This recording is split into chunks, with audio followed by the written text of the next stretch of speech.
હંતા સંતાનહંતારો યત્પાદાં ભુજરેણવઃ સ્વીયાનાંતાન નિજાચાર્યાન પ્રણમામિ મુર્મુઃ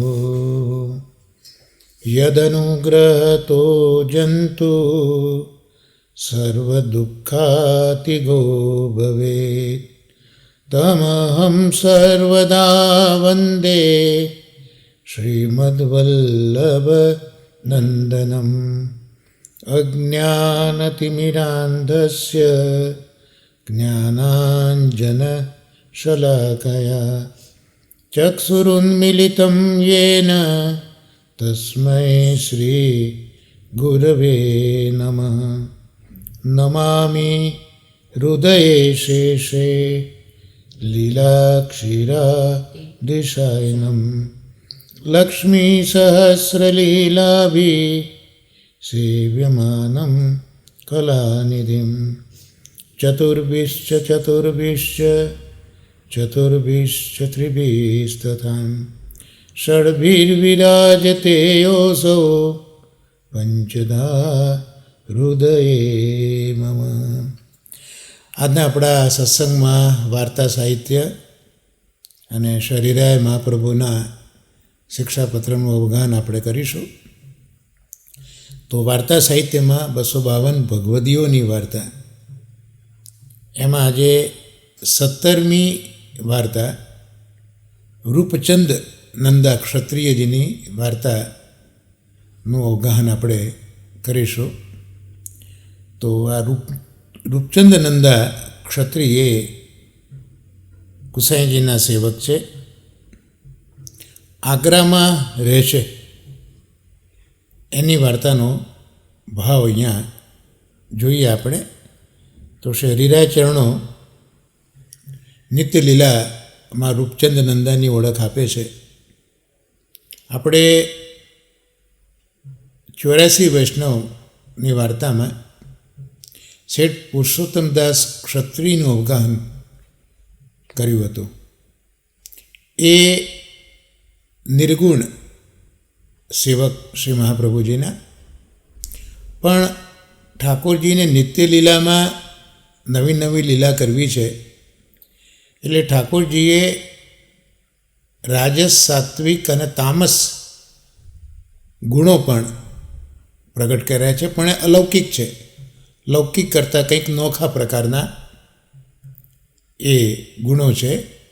એટલે એવા ગુણોવાળા જે સેવકો કે સખીઓ, એનું અહીંયા અનુસંધાન શરીરાયજી મહાપુરુજી કરાવે છે. તો શેઠ પુરુષોત્તમદાસ જે ક્ષત્રિય છે તે ઇન્દુલેખા સખી છે.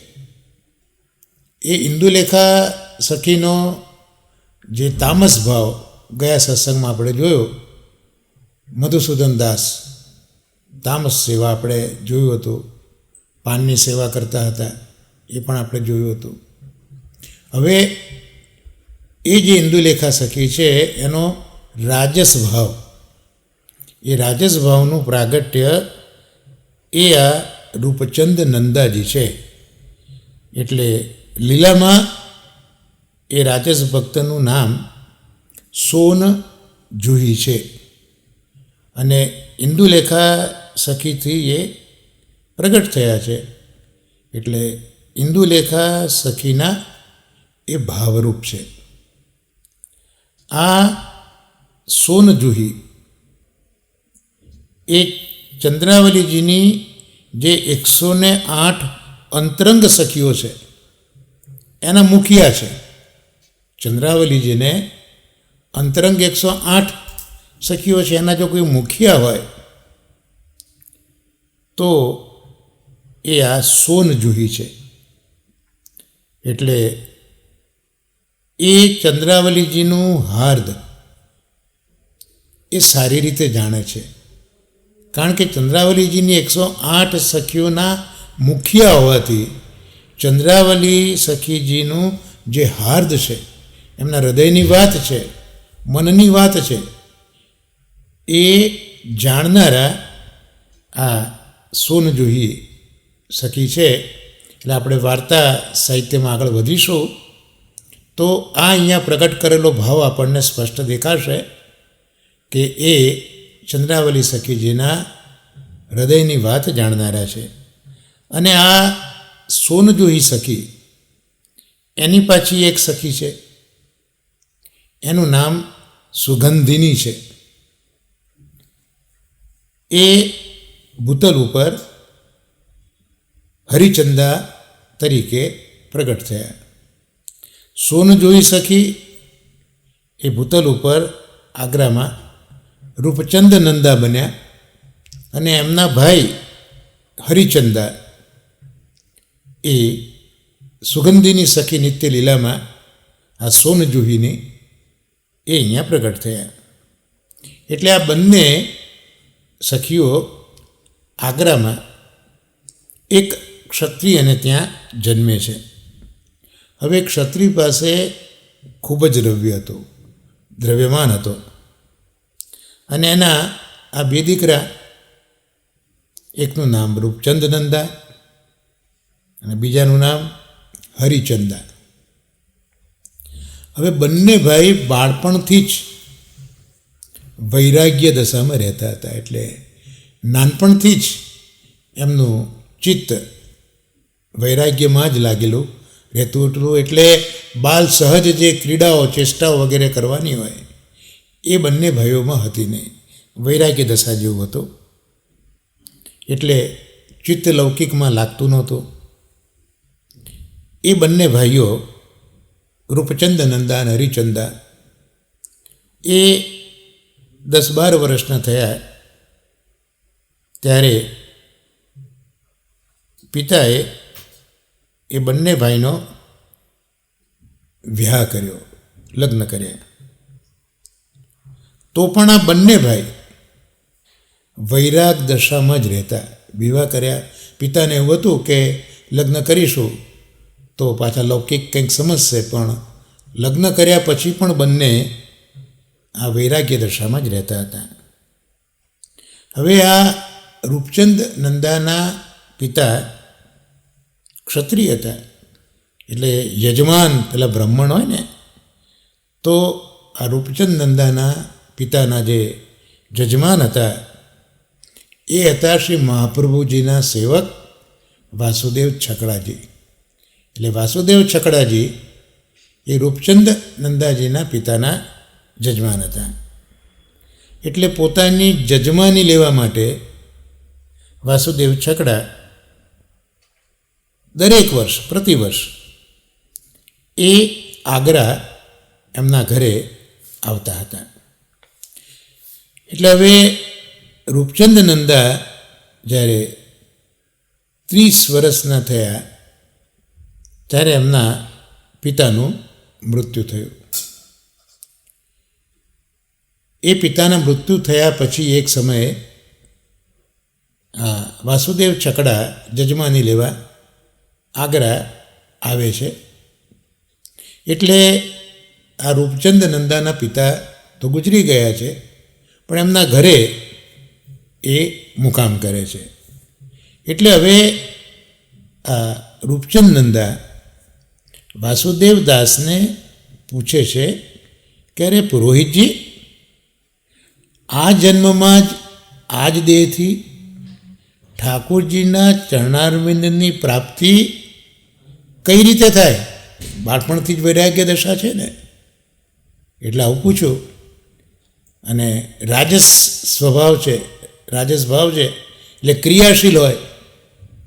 એટલે અહીંયા પૂછે છે કે કઈ રીતે પ્રાપ્તિ ઠાકોરજીના ચરણારવિંદની આ જ જન્મે થાય? અને ચરણના ચરણારવિંદની પ્રાપ્તિ સાથે સાથે સાક્ષાત દર્શન પણ કઈ રીતે થાય? ત્યારે વાસુદેવદાસ ઉપર તો શ્રી મહાપ્રભુજીની અસીમ કૃપા છે. એ જાણી જાય છે કે આ બંને ભાઈઓ એ દૈવી જીવો છે. એટલે દૈવી જીવો હોવાથી આ બંને ભાઈઓને છકડાજી કહે છે કે ગુસાઈજી શ્રી વિઠ્ઠલનાથજી એ અત્યારના સાક્ષાત પુરુષોત્તમ તરીકે બિરાજે છે. એટલે શ્રી ગુસાઈજીના શરણે તમે જાઓ તો આજે તમારો મનોરથ છે એ સિદ્ધ થાય. કયો મનોરથ? ઠાકોરજીના ચરણારવિંદની પ્રાપ્તિ અને સાક્ષાત ઠાકોરજીના દર્શન.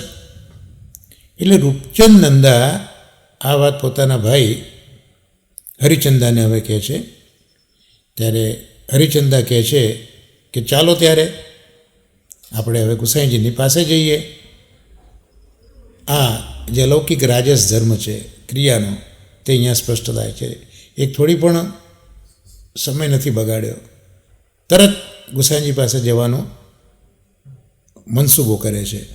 તો ગુસાઈજીના સેવક થઈએ એટલે બંને ભાઈઓને વાસુદેવદાસ છકડાથી કહ્યું કે પુરોહિતજી,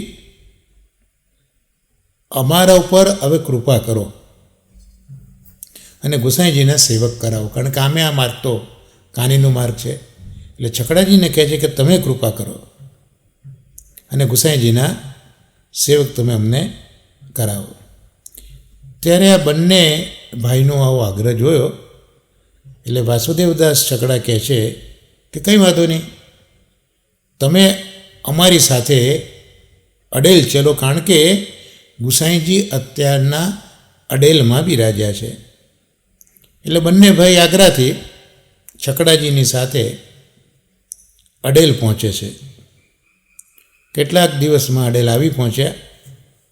ગુસાઈજીના દર્શન કર્યા. દર્શન કરતાં જ જોયું કે સાક્ષાત કોટી કંદર્પ લાવણ્ય રૂપ શ્રી ગુસાઈજી બિરાજ્યા છે. બંને ભાઈઓને શ્રી ગુસાઈજીએ આવા દર્શન આપ્યા. બંને ભાઈઓ આશ્ચર્યચકિત થઈ ગયા.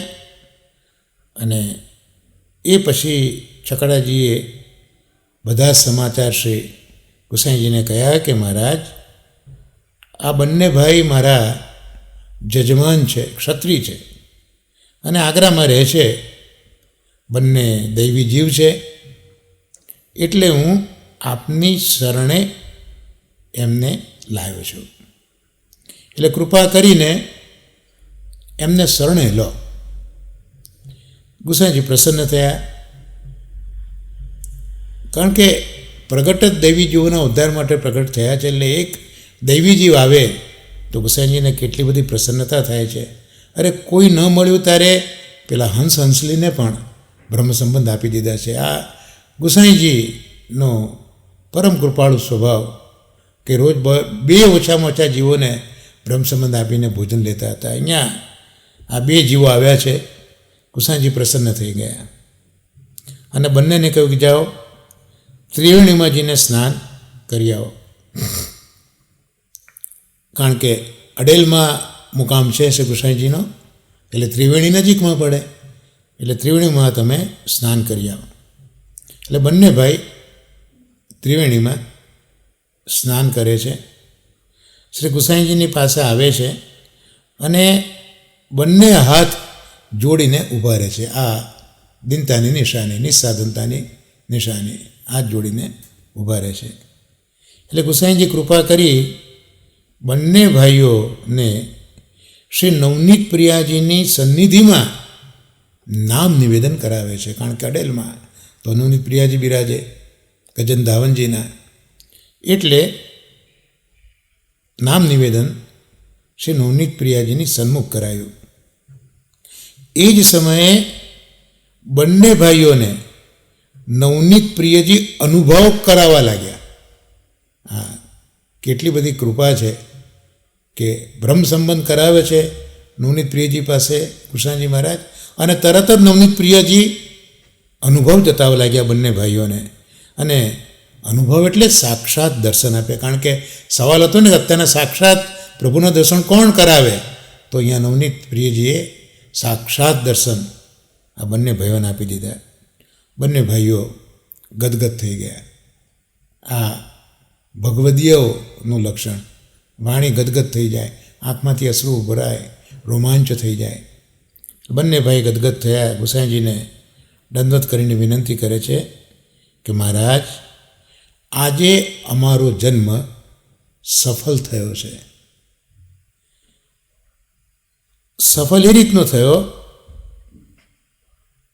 કે રાજના ચરણારવિંદ અમને મળ્યા. દર્શન તો નવનીત પ્રિયજીએ કર્યા, દર્શન આપ્યા સાક્ષાત, પણ એનાથી અધિક વાત કહી કે અમારો જન્મારો સફળ કેમ થયો? તો રાજના આપના ચરણારવિંદની અમને પ્રાપ્તિ થઈ. હવે અમને શું આજ્ઞા છે? ગોસાઈજી બંને ભાઈઓને કહે છે કે ઘરમાં રહો અને ભગવત સેવા કરો. ત્યારે રૂપચંદ નંદા વિનંતી કરે છે કે જો રાજ, અમે તો સદા આપના ચરણારવિંદ મળે આવી અભિલાષાવાળા છે. અમારે સેવાના બદલામાં આપના ચરણારવિંદની પ્રાપ્તિ કરવી છે સેવા તરીકે. ગોસાઈજી પ્રસન્ન થાય છે, કુમકુમ મંગાવે છે. એક વસ્ત્ર ઉપર બંને ચરણમાં કુમકુમ લગાવીને એની જે છાપ છે એ બંને ભાઈઓને આપે છે અને આજ્ઞા કરે છે કે હવે તમે આની સેવા કરજો. એટલે ગોસાઈજીના ચરણારવિંદની જે છાપ છે એ પધરાઈને કહ્યું કે તમે હવે આની સેવા કરજો. એટલે બંને ભાઈ શ્રી ગોસાઈજીની પાસે કેટલાક દિવસ અડેલમાં રહીને સેવાની રીત શીખે છે. સેવા કેમ કરવી એ બી જાણતા નહોતા. એટલે બંને ભાઈઓ થોડાક દિવસ શ્રી ગોસાઈજીની પાસે રહે છે અને અડેલમાં જ રહે છે અને સેવાની રીત શીખે છે. આપણે શરૂઆતમાં જેવું કે અલૌકિક રાજસ ધર્મ છે. એ પછી આજ્ઞા માગીને પોતાના દેશ આગ્રા આવે છે. એ પછી કેટલાક દિવસમાં શ્રી ગોસાઈજી ગોકુળ પધાર્યા.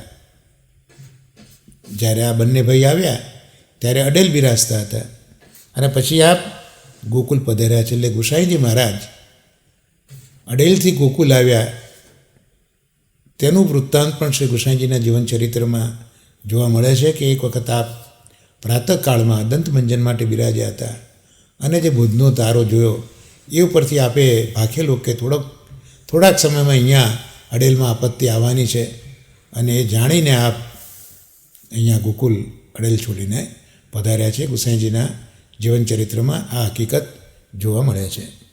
એટલે ગોકુળ પધાર્યા ત્યારે આગ્રામાં રૂપચંદ નંદાના ઘરે આપ બિરાજ્યા. તો રૂપચંદ નંદાએ ભક્તિભાવથી ગોસાઈજીને પોતાના ઘરે પધરાવ્યા અને સ્ત્રીજન વગેરે હતા એમનું પણ નામ નિવેદન કરાયું અને પછી ગોસાઈજી ત્યાંથી ગોકુળ પધાર્યા. આ જે ભાવ પ્રકાશ છે એ જોયા પછી હવે રૂપચંદ નંદાજીના જીવનમાં બનેલા જે અલૌકિક પ્રસંગો છે એનું આપણે અવગાહન કરીશું. એમાં વાર્તા પ્રસંગ પહેલો જોઈએ. તો આ રૂપચંદ નંદા એક સમયે ગોસાઈજીના દર્શન માટે શ્રીમદ ગોકુળ આવે છે. હવે ગોકુળ જ્યારે આવ્યા એ વખતે ત્યાં એક વૈષ્ણવ મળે છે. નામ છે એનું રાઘોદાસ. આ રાઘોદાસ એક ગુજરાતી બ્રાહ્મણ હતા અને ગોસાઈજીની પાસે સુબોધિનીજી એ ભણેલા હતા. એટલે રૂપચંદ નંદાનો મેળાપ આ રાઘોદાસ સાથે થયો. જે રાઘોદાસ સુબોધિનીજી શ્રી ગોસાઈજી પાસે શીખ્યા હતા. તો રૂપચંદ નંદાનો મેળાપ થયો અને આ રાઘોદાસ તો ગોકુળમાં શ્રી ગોસાઈજીની પાસે સદા રહેતા હતા. એક દિવસ આ રાઘોદાસના મનમાં આવ્યું કે આ ચાચા હરિવંશજી છે એ તો કશું ભણ્યા જ નથી. કારણ કે ચાચા હરિવંશજીનું સન્માન ગુસાઈજીના ઘરમાં ખૂબ જ હતો. બધા એમને ચાચાજી જ કહેતા હતા. અને ગુસાઈજી પોતે પરદેશ ન પધારે ત્યારે ચાચાજીને મોકલતા. અને ચાચાજીનું આચરણ એવું હતું કે એમના આચરણથી ગામોના ગામ વૈષ્ણવ બની જતા, ગુસાઈજીના સેવક બની જતા હતા. આ ચાચાજીનું સામર્થ્ય હતું. એ ચાચાજી જે અષ્ટાક્ષર મંત્ર બોલીને જમનાજીના નીર ઉપર ચાલ્યા હતા અને ડૂબ્યા નહોતા, અને સાથેના વૈષ્ણવને ડૂબતો બચાવ્યો હતો. આ સામર્થ્યવાળા એ ચાચા હરિવંશી. છતાં બી રાધોદાસના મનમાં એવું આવ્યું કે આ હરિવંશી તો કંઈ ભણ્યા નથી અને પરદેશમાં જાય છે અને ભેટ તો ખૂબ લાવે છે, અને મને જો ગુસાઈજી કહે તો હું તો ભણેલો છું, એટલે આના કરતાં પણ વધારે ભેટ હું લાવું. આવું મનમાં રાઘોદાસને આવ્યું. એટલે એનું જે જ્ઞાનનું અભિમાન હતું તે અહીંયા બહુ સ્પષ્ટ એની વાતોમાં થયું. તો રાઘોદાસના તો મનમાં આ વાત આવી કે હું જો જાઉં તો ચાચાજીના બદલે ભેટ ઘણી લાવું. એટલે ગુસાઈજી જો મને કહે અને હું બહુ ભણ્યો છું તો ભેટ બહુ લાવું. રાઘોદાસના આ મનની વાત ગુસાઈજીએ જાણી, કારણ કે અંતર્યામી સમસ્તાનામ ભાવમ જાનાતી માનસ. એટલે ગુસાઈજીએ અહીંયા રાઘોદાસના મનની વાત જાણી લીધી. હવે ગુસાઈજી એ સમયે, એટલે રાઘોદાસને જ્યારે આવો વિચાર મનમાં આવ્યો વખતે છે ગુસાઈજી પોતાના હાથ પાંવ ધોઈને પધારતા હતા. અને હાથ પાંવ ધોવા માટે પધાર્યા, હાથ પાંવ ધોઈને બહાર પધાર્યા અને એક વચનામૃત કર્યું. એક જ વચનામૃત કર્યું કે પાષંડ પ્રચુરેલો કે કૃષ્ણ એવ ગતિર્મમ. તો આ તો જે કૃષ્ણાશ્રય ગ્રંથ શ્રી મહાપ્રભુજી લખ્યો છે ત્યાં મહાપ્રભુજીની આ આજ્ઞા છે કે પાષંડ પ્રચુરેલો કે કૃષ્ણ એવ ગતિર્મમ. તો આ સમયે પ્રભુની પાસે રૂપચંદ નંદા, પેલા રાઘોદાસ અને બીજા ઘણા વૈષ્ણવો પાસે ઊભેલા હતા. તો રૂપચંદ નંદા હવે પરમાનંદ સોનીને પૂછે છે કે આ શ્લોક શ્રી ગુસાઈજી શા માટે કહેતા પધાર્યા? ગુસાઈજી પધાર્યા પણ આ શ્લોક બોલતા બોલતા પધાર્યા, એનું કારણ શું? તો આ પરમાનંદ સોની રૂપચંદ નંદાને કહે છે કે ગુસાઈજી આ શ્લોક બોલતા બોલતા પધાર્યા એટલે ચોક્કસ કંઈક કારણ તો મને દેખાય છે, એટલે કંઈક જોઈને ગુસાઈજી મહારાજ આવું બોલ્યા હશે એવું મને લાગે છે. રૂપચંદ નંદા હવે મનમાં વિચારે છે કે આ વાત પરમાનંદ સોની શું જાણે, કારણ કે આ તો હૃદયની વાત છે ને, અને પરમાનંદ સોની કેવા છે? અક્ષર ચટ્ટા છે, એટલે વાંચ ખૂબ કરે છે. જે પેલો ભાવ જોઈએ ને, પ્રભુના હૃદયનો ભાવ, એ આ પરમાનંદ સોનીમાં ક્યાંથી હોય? કારણ કે તો વાંચ કરે છે. તો આ જે રહસ્ય છે શ્રી કૃષ્ણજી હમણાં જે બોલ્યા, એ રહસ્ય પરમાનંદ સોની શું જાણે? તો આ રૂપચંદ નંદા અને પરમાનંદ સોની બંને જણા વાત કરતા હતા. એટલી જ વારમાં રાઘોદાસ પણ એમની પાસે આવ્યા, જે રાઘોદાસે વિચાર કરેલો એ રાઘોદાસ પણ પાસે આવ્યા. તો હવે રૂપચંદ નંદા પોતે જાણી ગયા કે ગુસાઈજી જે કંઈ આજ્ઞા હમણાં કરી એનું કારણ કંઈક આ રૂપચંદ આ રાઘોદાસ જ લાગે છે. એટલે પરમાનંદ સોની પોતે જજ ન કરી શક્યા કે કેમ આવું કહ્યું. ખાલી એટલું વિચાર્યું કે કંઈક ચોક્કસ પ્રસંગ બન્યો છે, માટે શ્રી ગુસાઈજી આવી આજ્ઞા કરે છે. પણ જ્યારે આ રાઘોદાસ પાસે આવ્યા ત્યારે રૂપચંદ નંદા શ્રી ગુસાઈજીના કૃપાબળથી મનમાં એમને આવી ગયું કે ચોક્કસ આ રાઘોદાસ છે, એના લીધે જ આ ગુસાઈજી કંઈક આવી આજ્ઞા કરતા પધાર્યા છે, એમના મગજમાં આવી ગયું એમ રૂપચંદ નંદાએ નક્કી કરી લીધું. ત્યાર પછી ગુસાઈજી મહારાજ ભોજન કરીને પોઢ્યા હતા ત્યારે રૂપચંદ નંદા ગુસાઈજીને વિનંતી કરે છે કે મહારાજ, આ વચન આપ એ સમયે કોના ઉપર બોલ્યા? આપ જ્યાં બોલ્યા પાષંડ પ્રચુરે લોકે કૃષ્ણ એવ ગતિર્મમ, એ વચન આપ કોના ઉપર પડ્યા પધારતી વખતે? ત્યારે શ્રી કૃષ્ણજી રૂપચંદ નંદાને કહે છે કે રૂપચંદ નંદા, તું કંઈ સમજો નહીં, કારણ કે પેલા રાઘોદાસ તરત આવી ગયા છે. એટલે ગુસાઈજી કહે છે કે રૂપચંદ નંદા, તું કંઈ સમજો નહીં. ત્યારે રૂપચંદ નંદા ગુસાઈજીને વિનંતી કરે છે કે મહારાજ, આપ તો પ્રભુ છો, આપની આ અગાધ વાણીને કયો જીવ જાણવા સમર્થ હોય? ત્યારે ગુસાઈજી પ્રસન્ન થાય છે અને રૂપચંદ નંદાને કહે છે કે આ રાઘોદાસના મનમાં એની યોગ્યતા આવી, રાઘોદાસના મનમાં યોગ્યતા આવી, પણ રાઘોદાસ એ નથી જાણી શકતા કે કોઈ વૈષ્ણવ જ્યારે ભેટ આપે છે એ હરિવંશજીને જાણીને કોઈ ભેટ નથી આપતું. ભેટ આપનાર વૈષ્ણવ તો ભગવદીય છે, એટલે એમના મનમાં તો કંઈક જુદી સમજ છે અને જુદી સમજથી ભેટ આપે છે, નહીં કે ચાચાજીને જોઈને આપે છે.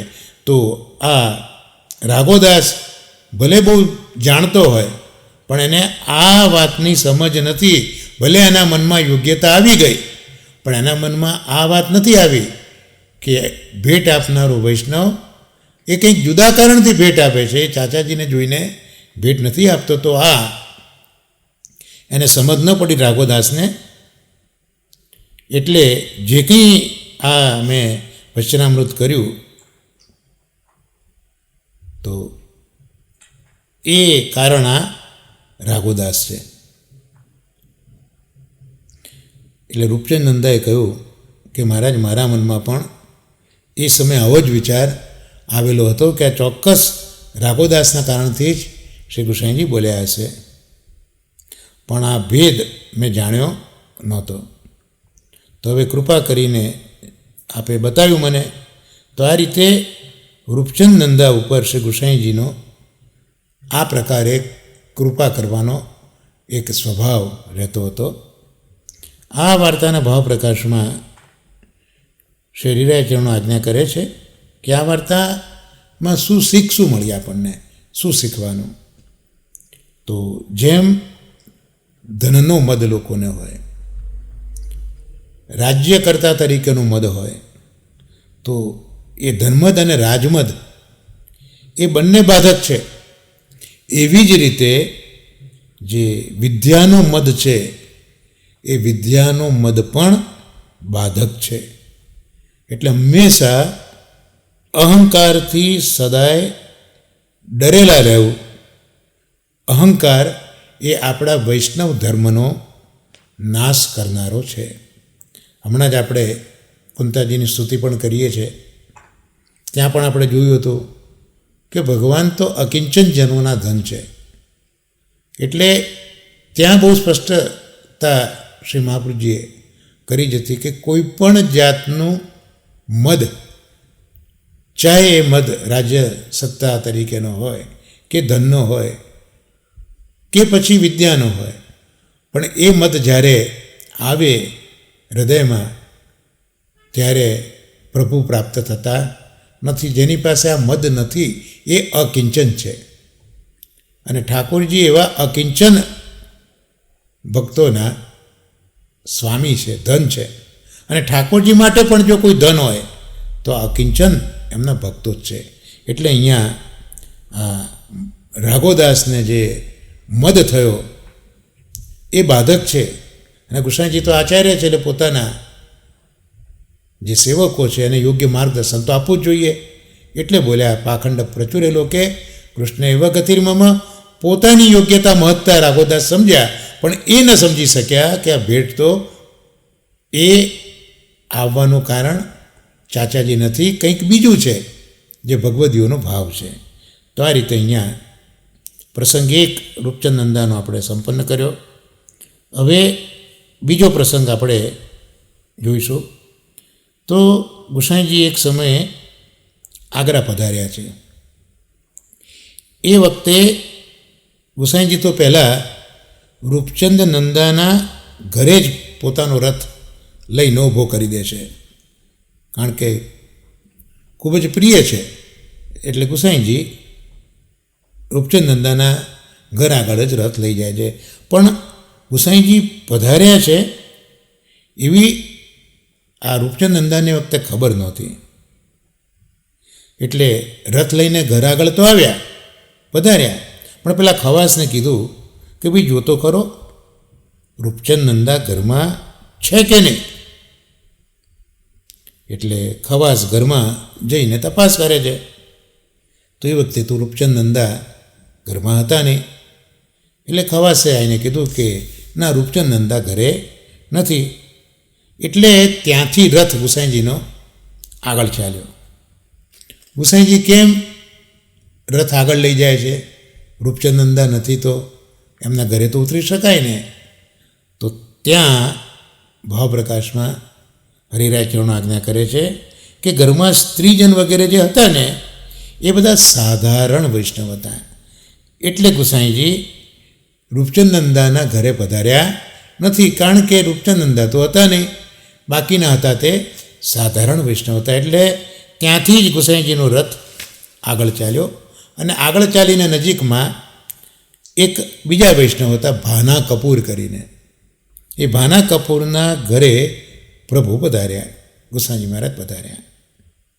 એટલે ગુસાઈજી મહારાજ જે વખતે મુસાફરીના વસ્ત્રો હતા તે ખોલીને માથે ઉપરનો લપેટ્યો છે, કાન ઉપર જનોઈ ચડાવી છે. એટલે હવે શું છે કે હાથ પાઉં ધોવા માટે ચોકમાં પધારે છે. એટલે ગુસાઈજીને હવે હાથ પગ વગેરે, કારણ કે યા મુસાફરી કરીને પધાર્યા છે, હાથ પગ ધોવા છે. એટલે પહેલાં જે કંઈ વિધિ કરવાની હોય ત્યાં ગુસાઈજી કરી હતી.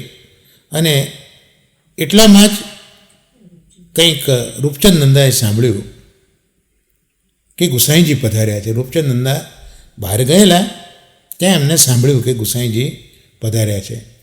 એટલે રૂપચંદ નંદા દોડ્યા એકદમ. આ રાજસ ભાવ, અલૌકિક રાજસ, એકદમ દોડ્યા. અને એમને તો ખબર નથી કે ક્યાં પધાર્યા છે અત્યારના, પણ પેલા ભાના કપૂરના દ્વાર ઉપર, ઘરના દ્વાર ઉપર ભીડ જોઈ એટલે સીધા ઘરમાં ગયા. અને ત્યાં જઈને દૂરથી જ પ્રભુ ચરણોના દર્શન કર્યા. અને ત્યાંથી સીધા જ પોતાના ઘરે રૂપચંદ નંદા ચાલવા લાગ્યા. ખાલી ગુસાઈજીના દર્શન કર્યા, બીજું કશું કરવા રોકાયા નથી, પણ દર્શન કર્યા ગુસાઈજીના, અને ત્યાંથી સીધા પોતાના ઘર તરફ ચાલવા લાગ્યા. ભાવપ્રકાશ કેમ આવું કર્યું રૂપચંદ નંદાએ? તો આ રાજસી ભક્ત છે. આ રાજસી ભક્ત છે. એટલે રાજસી ભક્તો જેમ હઠાગ્રહી હોય ને, હઠ એમનો સ્વભાવ હોય રાજસ ભક્તોનો. એટલે આ રાજસી ભક્તે એવું જાણ્યું કે ગુસાઈજી જો મને પોતાનો જાણશે તો એ પોતે જ મારા ઘરે પધારશે. આ અલૌકિક રાજસ સ્વભાવ અહીંયા બતાવ્યો. એમના મનમાં એ આવ્યું કે ગુસાઈજી જો મને મારો જાણ્યો હશે, ગુસાઈજી મને એમનો જાણ્યો હશે, તો એ મારા વગર કંઈ મારા ઘરે પધારશે. એટલે કેટલી બધી ગુસાઈજીમાં શ્રદ્ધા, દ્રઢતા અને ભાવની પ્રગાઢતા છે કે ગુસાઈજીની વિનંતી પણ કરવા રહેતા નથી કે આપ મારા ઘરે પધારો, ખાલી દર્શન કરીને જાય છે. એટલે દૂરથી જ દર્શન કરીને રૂપચંદ નંદા ચાલી નીકળ્યા છે. વિનંતી પણ કરી નથી પધારવાની. તો ગુસાઈજી પણ એ જ પ્રકારે જે રીતે રૂપચંદ નંદા આવ્યા દર્શન કરીને ત્યાંથી સીધા ચાલવા લાગ્યા, તો એ જ રીતે ગુસાઈજી પણ ત્યાંથી એટલે પેલા ભાના કપૂરના ઘેરથી રૂપચંદ નંદાને જોઈને રૂપચંદ નંદાની પાછળ પાછળ રૂપચંદ નંદાને ઘેર પધાર્યા. શું ભાવ છે, પરસ્પરનું કંઈક આકર્ષણ છે, પરસ્પરનો નિરોધ કહેવાય કે ન કહેવાય મને ખબર નથી પડતી. પણ ગુસાઈજી પણ એ જ રીતે જે રીતે રૂપચંદ નંદા દર્શન કરીને ગયા છે એ જ પ્રકારે રૂપચંદ નંદાને જોઈને રૂપચંદ નંદાની પાછળ પાછળ રૂપચંદ નંદા ઘરે ગુસાઈજી પધાર્યા. એટલે રૂપચંદ નંદા મનમાં ખૂબ પ્રસન્ન થયા. પછી શ્રી ગુસાઈજી રૂપચંદ નંદાના ઘરે જ પોતાના હાથ પગ ધોએ છે, સ્નાન કરે છે, રસોઈ કરે છે, ભોગ ધરે છે, પ્રસાદ લે છે અને હવે વિશ્રામ કરવા માટે એ પધાર્યા. ત્યારે ગુસાઈજી રૂપચંદ નંદાને પૂછે છે કે રૂપચંદ નંદા, તું અહીંયા આવ્યો અને અમને દંડવત કરીને એમનો એમ પાછો ફરી ગયો, એવું શા માટે કર્યું તે? અને અમે તો તારા ઘરે વગર બોલાવે પધારી ગયા, તો તારી પાછળ પાછળ અમે પણ ચાલ્યા, તારા ઘરે આવી ગયા, તો એ કારણ તું અમને કે તે કેમ આવું કર્યું? ત્યારે રૂપચંદ નંદા ગુસાઈજીને વિનંતી કરે છે કે મહારાજ, આપ આ પોતાનું ઘર છોડીને ત્યાં કેમ પધાર્યા હતા? આ ઘર તો આપનું છે અને આ ઘર છોડીને આપ ત્યાં કેમ પધાર્યા હતા? ત્યારે શ્રી ગુસાઈજી રૂપચંદ નંદાને કહે છે કે અમે તો ભાઈ ખબર કઢાઈ કે તમે છો કે નહીં, પણ તું એ સમય ઘરમાં હતો નહીં એટલે અમે ત્યાં પધાર્યા. ત્યારે રૂપચંદ નંદા પ્રભુને વિનંતી કરે છે કે મહારાજ, હું તો ઘરે નહોતો, પણ ઘર તો અહીંયા જ હતું ને, એ ક્યાં ગયું હતું? આ જો રાજસ ધર્મ આપણે ત્યાં પણ એટલે ખંડિતાના પદો, દાનના પદો, એ રાજસ ભાવવાળા પદો આપણે જોઈએ છે ને, હઠ કરવાની, આમ સામે પ્રભુને પણ પૂછી લે, કંઈક અંશ આવી રીતે વાત કરે. આ બધી રાજસ સ્વભાવની વિશેષતાઓ છે, પણ અલૌકિક રાજસ સ્વભાવ છે. દૈન્ય તો છે જ, શરણાગતિ તો છે જ. તો અહીંયા એ જ કીધું કે ઘર તો અહીંયા હતું ને, એ ક્યાં ગયું હતું? હું ગયો હતો, ઘર ક્યાં ગયું હતું? ત્યારે ગુસાઈજી રૂપચંદ નંદાના વચન સાંભળીને ચૂપ થઈ ગયા. ગુસાઈજી મહારાજ પણ આ સાંભળીને કંઈ જવાબ આપી શક્યા નથી. ભક્તનો વિજય છે, ભક્તની વાણીનો વિજય છે. પછી ભાના કપૂરના ઘરે જે બધા વૈષ્ણવ હતા એ વિચાર કરવા લાગ્યા કે ગુસાઈજીને આટલી વાર કેમ લાગી? ત્યારે કોકે એને પાછા સમાચાર આપ્યા કે ગુસાઈજી તો ભોજન કરીને રૂપચંદ નંદાના ઘરે પહોંચ્યા છે. એટલે બધા વૈષ્ણવો ભેગા થઈને રૂપચંદ નંદાના ઘરે આવે છે અને થોડા દિવસ ગુસાઈજી રૂપચંદ નંદાના ઘરે જ બિરાજે છે. અને તે પછી ગુસાઈજી શ્રી ગોકુલ માટે આગ્રાથી વિજય કરે છે.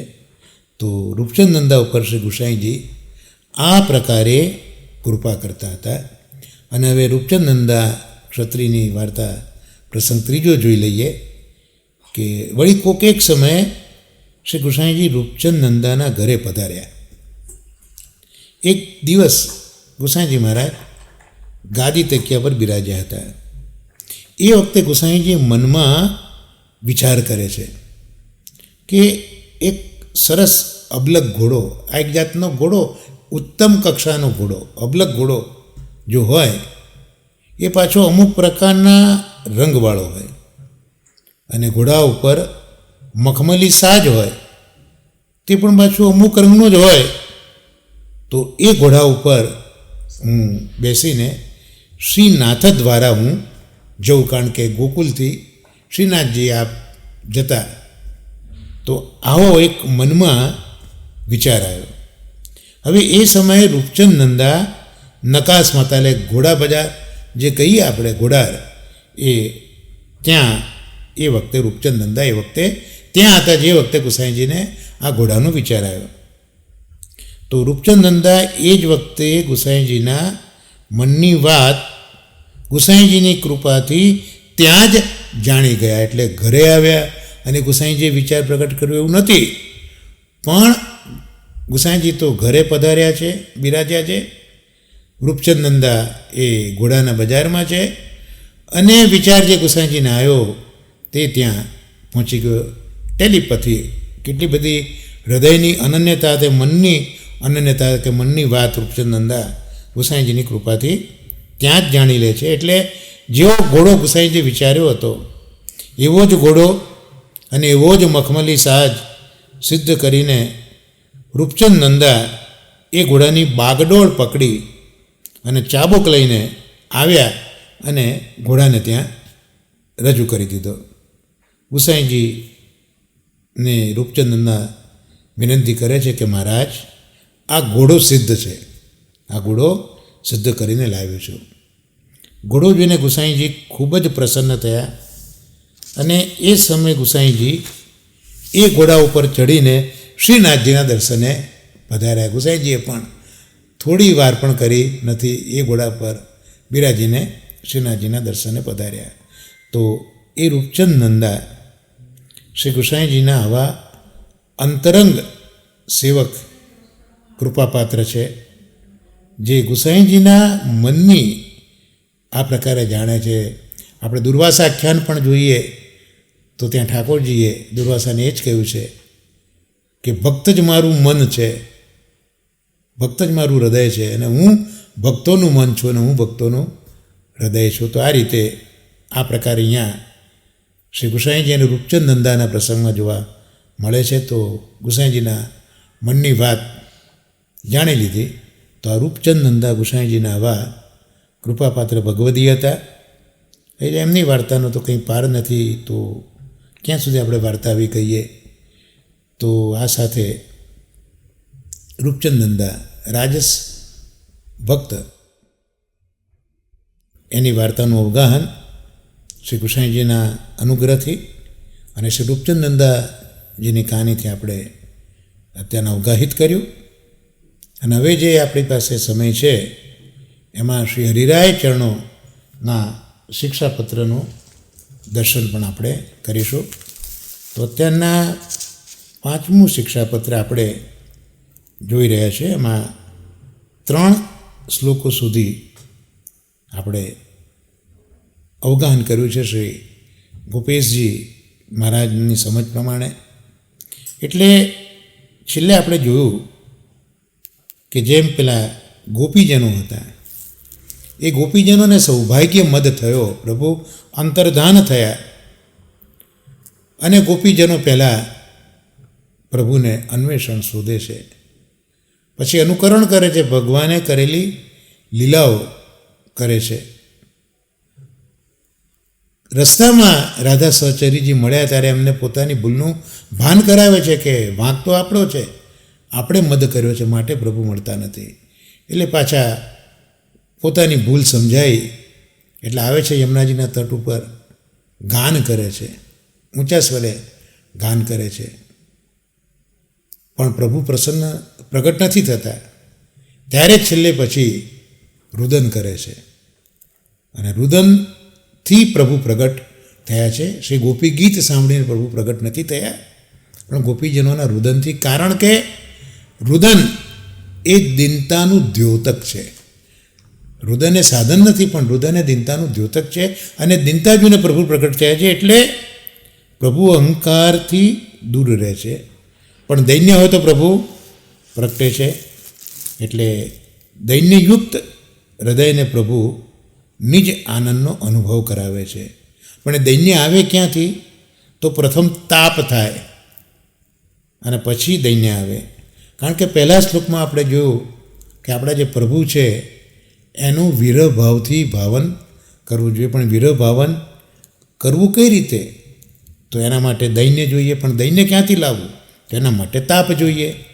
તો હવે એ જે દૈન્ય છે એ કયા ઉપાયો મળે એ હવે આ 4થા શ્લોકની અંદર શરીરે ચરણો આપણને બતાવે છે.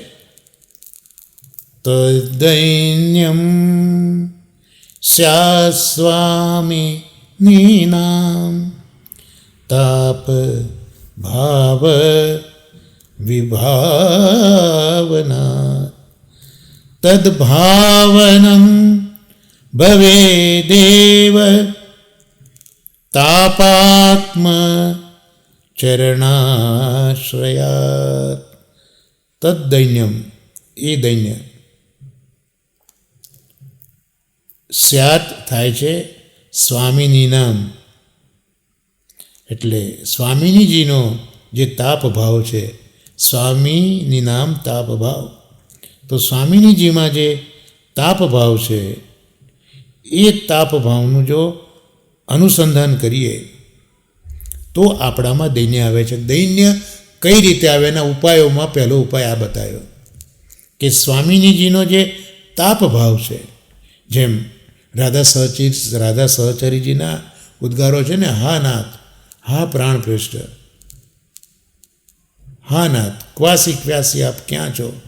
તો એ બધા જે તાપ ભાવાત્મક ઉદ્ગારો છે, તો સ્વામિનીજીના તાપરૂપ ભાવનું અનુસંધાન જો આપણે કરીએ તો દૈન્યની પ્રાપ્તિ થાય. અને તાપ ભાવની ભાવના વિરહાત્મક શ્રી આચાર્યજીના ચરણારવિંદના આશ્રયથી થાય. કારણ કે આપણે જોયું કે તાપ ભાવ હશે તો જ દૈન્ય આવશે.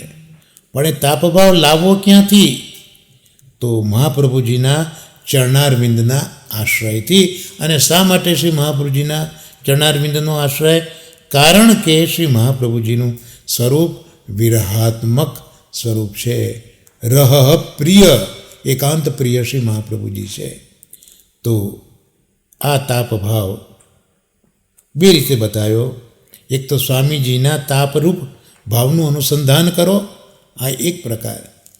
અને બીજું જે વિરહાત્મક આચાર્ય ચરણો છે એમના ચરણારવિંદનો આશ્રય કરો તો આપણામાં તાપ ભાવ આવે, જે તાપ ભાવ આપણામાં દૈન્ય લાવે. હવે શ્રી ગોપેશજી જે સમજાવે છે તે જોઈએ તો વિપ્રયોગ ભાવનું દાન કરનારા સ્વામિનીજી છે. ઠાકોરજીને વિરહભાવથી સેવાના છે ને, તો એ વિરહભાવ, વિપ્રયોગનો ભાવ, એનું દાન એ જો કોઈ કરતું હોય તો સ્વામિનીજી છે. એટલે જ્યારે સ્વામિનીજી કૃપા કરે તે વખતે દૈન્ય સિદ્ધ થાય છે. એમનેમ દૈન્ય નથી આવતું, જીવ પ્રયત્ન નથી કામ લાગતો આ માર્ગમાં. સ્વામિનીજી જ્યારે કૃપા કરે ત્યારે દૈન્ય સિદ્ધ થાય છે. અને જે વખતે દૈન્ય સિદ્ધ થયું એ સાથે જ તાપ ભાવ પણ સિદ્ધ થયું આપણે માની લેવાનું. તો એ ભાવના વ્રજ ભક્તની રીતિથી કરવી જોઈએ. એટલે જે તાપ ભાવ કરવાનો છે એ ભાવના વ્રજ ભક્તની રીતિથી કરવી. સેવા રીત પ્રીત વ્રજ જનકી જનહિત જગ પ્રગટાઈ. એટલે પહેલાં રીત છે, પછી પ્રીત છે. એટલે અહીંયા વ્રજ ભક્તોની રીત પહેલાં કરવાની. અને બહુ સરસ હવે માર્ગદર્શન છે કે વ્રજભક્તની આ રીતની ભાવના કરવાની ક્યારે? ગમે ત્યારે કરવાની? તો કહ્યું ના, સેવા સમયે ન કરવી. સેવા સમયે આ વ્રજભક્તોની વિરહ ભાવના નથી કરવાની. સેવાથી પહોંચી અનોસરની અંદર કરવી. આપણા મનકલ્પિત ન કરવી. પછી ભાવના વ્રજભક્તોએ કરી છે એ રીતે કરવાની, સન્મુખમાં ન થાય, અનુસરમાં જ થાય. અને એ બી આપણા મને કલ્પેલા ભાવથી ન કરવાની. શ્રી સ્વામિનીજીના ચરણ કમલનો આશ્રય કરીને જે પ્રકારે શ્રી સ્વામિનીજી વિપ્રયોગની ભાવના કરે છે તે પ્રકારે વિરહ ભાવના કરવી જોઈએ. અને એ ભાવનું વર્ણન જો સમજવું હોય તો વેણુ ગીત અને યુગલ ગીતમાં કર્યું છે. એટલે મહાપ્રભુજીની વધાઈમાં પણ વેણુ ગીત પુનઃ યુગલ ગીત કી રસ બરખા બરખાઈ, આમ તો ગોપી ગીત છે, ભ્રમર ગીત છે, તો એ બધા ગીતોનો ત્યાં ઉલ્લેખ કેમ નથી કરતા શરીરાય ચરણ? વેણુ ગીત પુનઃ યુગલ ગીત, કારણ કે બંને ગીતમાં વ્રજ ભક્તોએ કરેલી વિરહ ભાવના છે. એટલે ઠાકોરજીનું નામ સેવા તો વિપ્રયોગમાં જ થાય ને, અનુસરમાં થાય. તો એ અનુસરમાં આપણે જે ભાવ કરવાનો છે વિયોગનો, એ ભાવ આ વેણુગીત યુગલ ગીતમાં ગોપીજનો કર્યો છે. તો એ વેણુગીત યુગલ ગીતની પ્રકારે એ વિરહની ભાવના કરવી જોઈએ, આપણા મન પ્રમાણે ન થાય. શ્રી આચાર્યજીના સ્વરૂપો તાપાત્મક છે. મહાપ્રભુજીનું સ્વરૂપ તાપાત્મક છે, કારણ કે મુખારવિંદ સ્વરૂપ છે ને, મુખારવિંદમાં આદિદૈવિક અગ્નિ છે. એટલે પુષ્ટિ માર્ગમાં શીતળ ભક્તિને તો કોઈ અવકાશ જ નથી. તાપાત્મક ભક્તિ અહીંયા જોઈએ. તો મહાપ્રભુજીનું સ્વરૂપ તાપાત્મક છે એ જાણી એમના ચરણકમલનો આશ્રય થાય તો આ તાપભાવ સિદ્ધ થાય. તો આ દૈન્ય માટેનો તાપભાવ એ કઈ રીતે સિદ્ધ થાય? શ્રી મહાપ્રભુજીના ચરણકમલનો આપણે આશ્રય કરીએ ત્યારે તાપભાવ સિદ્ધ થાય.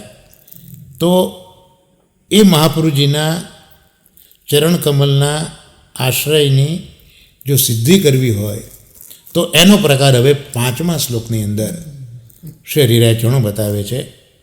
એનો શ્લોક બોલીએ. તદાશ્રયસ્ય સિદ્ધિસ્તુ તદ્વાક્ય પરિનિષ્ઠયા તન્નિષ્ઠા સતતમ તાદૃક તદીય જન સેવયા. હવે શ્રી મહાપ્રભુજી જે તાપાત્મક છે એમના પદકમલનો આશ્રય કરવો છે. તો એ આશ્રય કઈ રીતે સિદ્ધ થાય? અત્યારે તો જોવા જઈએ તો મહાપ્રભુજી પોતાના અલૌકિક સ્વરૂપથી તો બિરાજમાન છે નહીં. તો પછી મહાપ્રભુજીના ચરણકમલ ક્યાંથી લાવવા? તો આ પરિસ્થિતિમાં આપશ્રીએ જે વાક્યો કયા છે, આપશ્રીના વાક્યો, શ્રી સુબોધિનીજી આદિ ગ્રંથો, એમાં શ્રદ્ધા રાખવાથી મહાપ્રભુજીના પદકમલનો આશ્રય સિદ્ધ થાય છે. એટલે આપણે તાપભાવ સિદ્ધ કરવો છે, પણ મહાપ્રભુજીનો આશ્રય ચરણકમલનો કરવાનો છે. તો મહાપ્રભુજી અત્યારના તો આપણે જોઈ શકતા નથી સાક્ષાત સ્વરૂપે. તો હરિરાચરણો આપણને કહે છે કે ભાઈ, શ્રી મહાપ્રભુજીના વાક્યોમાં તો વિશ્વાસ રાખ, શ્રદ્ધા રાખ, સુબોધિનીજી વગેરે ગ્રંથોમાં. તો આ તું કરીશ તો મહાપ્રભુજીના પદકમલનો આશ્રય થઈ જ જશે. પણ એમના વચનામૃતમાં નિષ્ઠા રાખવી. પણ એ વચનામૃતમાં નિષ્ઠા કઈ રીતે આવે? મહાપ્રભુજીના વાક્યોમાં, સુબોધિનીજી વગેરે ગ્રંથોમાં આપણે શ્રદ્ધા રાખવા જોઈએ. એમનામ વાંચી ગયા એમ કરવાથી એ તાપાત્મક ફલાત્મક ન બને, પણ એમાં એ મહાપ્રભુજીના વચનામૃતોમાં, વાક્યોમાં નિષ્ઠા જોઈએ. તો એ ક્યાંથી આવે? તો એમના વચનામૃતમાં નિષ્ઠા તો જે નિરંતર તાદ્રશી જનો છે એમની સેવાથી આવે. એ ટૂંકમાં તાદ્રશી જન મળી જાય અને એની સેવા કરીએ તો મહાપ્રભુજીના ચરણકમલની અંદર આપણે નિષ્ઠા અને શ્રદ્ધા થાય. તો એ આપણને આશ્રય મળે મહાપ્રભુજીના ચરણનો. અહીંયા શ્રી ગોપેશજી મહારાજ સમજાવે છે કે આવું કેમ, હરિરાયજી કેમ કહે છે? તો આપણે શરૂઆતમાં જ જોયું કે તાપભાવ તો સ્વામીનીજીએ કર્યો છે, વિરહભાવ સ્વામીનીજીએ કર્યો છે, તો મહાપ્રભુજી કોણ છે? શ્રી આચાર્યજીના ચરણ કમલને શ્રી સ્વામીજીના ભાવરૂપ જાણવું. મહાપ્રભુજીનું ચરણ કમલ એ સ્વામીજીના ભાવરૂપ જ છે, આવું આપણે જાણવું જોઈએ. તો એમના ચરણ કમલના આશ્રયથી વિપ્રયોગ ભાવનું દાન થાય છે. તો જેમ સ્વામીજી પાસે વિપ્રયોગ છે અને સ્વામીજી વિપ્રયોગનું દાન કરે, તો સ્વામીજી પણ આપણી પાસે તો બિરાજતા નથી. તો મહાપ્રભુજીના ચરણ કમલને જ સ્વામીજીના ભાવરૂપ જાણવું. તો એ મહાપ્રભુજીના ચરણ કમલનો આશ્રય કરીએ તો વિપ્રયોગના ભાવનું દાન થાય. પણ મહાપ્રભુજીના ચરણ કમલનો એ પણ શરણ કઈ રીતે લેવું? તો જે તાદ્રશી વૈષ્ણવો છે મહાપ્રભુજીના, એમની સેવા કરવી. અને એમની સેવા કરવાથી શું થાય? મહાપ્રભુજીના વાક્યોમાં આપણી નિષ્ઠા આવે. અને એ અનુસંધાન નિષ્ઠાવાળું જો કર્યું તો શ્રી મહાપ્રભુજીના ચરણ કમલનો આશ્રય આપણને મળે, તો આપણામાં તાપ ભાવ અને વિરહ ભાવ આવે. તો અહીંયા શ્રી મહાપ્રભુજીનું સ્વરૂપે સ્વામીજીનો ભાવ જાણવો. શ્રી આચાર્ય ચરણ કમલનો આશ્રય સિદ્ધ કરવા માટે શ્રી આચાર્યજીના ગ્રંથો, નાના તેમજ મોટા બધા જ ગ્રંથો, 16 ગ્રંથોથી લઈને તત્વાર્થદીપ નિબંધ સુધી બધા જ ગ્રંથો, એ બધા ગ્રંથોના ભાવમાં નિષ્ઠા રાખવી. નિતરામ સ્થિતિ, કોઈ પણ પરિસ્થિતિ આવે પણ એ શ્રી મહાપ્રભુજીના વાક્યોમાં જરા પણ આપણે સ્ખલન આપણું ન થાય, એ જે આપણે પરિસ્થિતિ છે તે નિષ્ઠા છે. કે દરેક પરિસ્થિતિમાં આપણો જે ભાવ છે મહાપ્રભુજીના આ વાક્યોમાંથી જરા પણ ખસવો ના જોઈએ. એટલે મહાપ્રભુજીના ગ્રંથો ચાહે નાના હોય કે મોટા, એમાં નિષ્ઠા, એ ભાવમાં નિષ્ઠા રાખવી. એ નિષ્ઠાથી આચાર્યજીના ગ્રંથનું પરિશીલન કરનાર તદીય ભગવદીઓની સેવા સન્માન કરવાથી, તેમનો સમાગમ કરવાથી, તેમજ તેમની સાથે કથા શ્રવણાદિ કરવાથી દ્રઢ થાય છે. તો આ પ્રકાર પણ એટલો બધો સરળ નથી. એના માટે તાદ્રશી વૈષ્ણવો શોધવા પડશે. કારણ કે તાદ્રશી વૈષ્ણવોને શ્રી મહાપ્રભુજીના આ દરેક ગ્રંથોમાં ખૂબ જ નિષ્ઠા છે. અને એ નિષ્ઠા સાથે શ્રી મહાપ્રભુજીના ગ્રંથોનો અભ્યાસ કરે છે. શાસ્ત્રમ અવગત્ય મનોવાગદેહી કૃષ્ણ સેવ્ય પ્રકાશમાં શ્રી મહાપ્રભુજીએ પ્રકાશ ટીકામાં શ્રી મહાપ્રભુજી આપણને આજ્ઞા કરી છે કે શાસ્ત્રમ અવગત્ય. પણ કયા શાસ્ત્રો? શ્રી મહાપ્રભુજીએ લખ્યા છે તે શાસ્ત્રો.